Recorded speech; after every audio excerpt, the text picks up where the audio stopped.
Okay, for this assignment, I'm going to have you choose any of these chess pieces to model. All right. And you can do so whatever way you feel. However, I'll give you some pointers, and I want you to use Blender's tools to improve in your skill of being able to use Blender. So,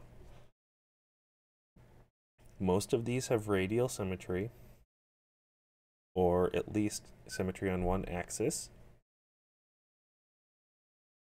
So let me give you some pointers here.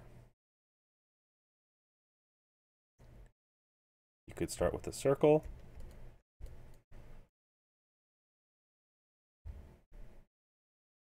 And we'll remove 4/4 of it. So hit X and then delete edges. Now on our modifier pane, let's go to mirror, and we can toggle X and Y and toggle clipping. This is only one way to do this.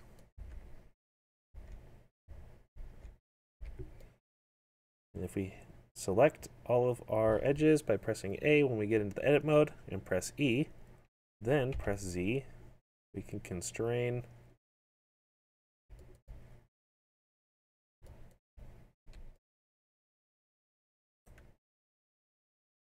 to up.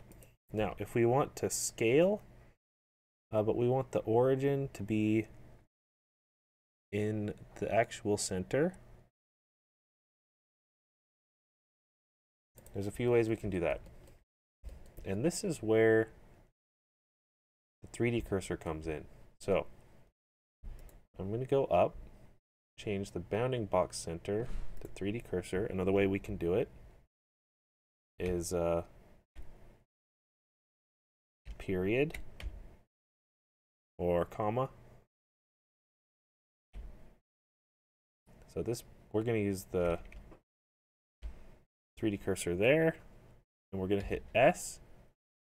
Now it's actually going towards the cursor, so we need to constrain an axis. So we'll do Shift Z.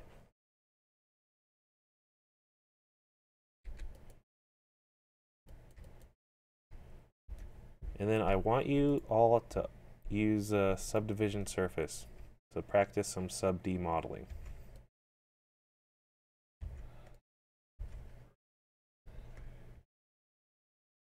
You can turn it on and off with this little square button here. Let's add a holding edge.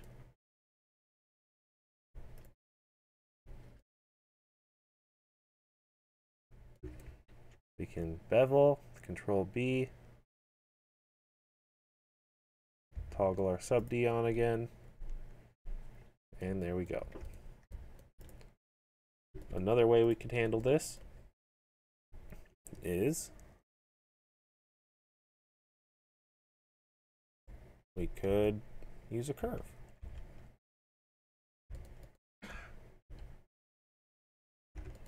Let's set this curve up.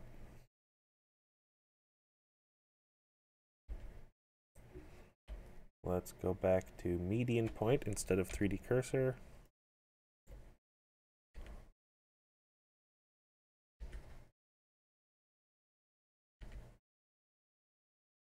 We can hit E to extrude our curve.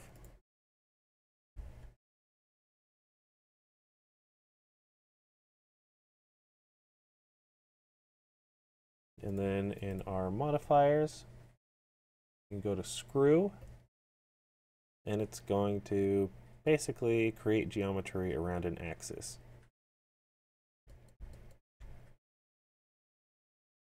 We can also add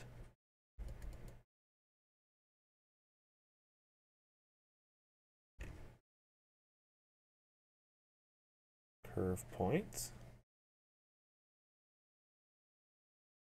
and subdivide.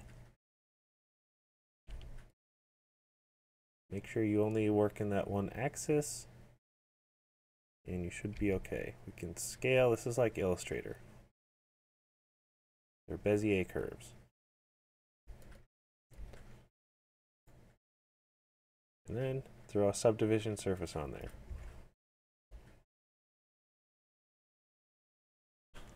And I want a screen recorded video explaining your thought process and workflow. And upload the blend file as well. Good luck.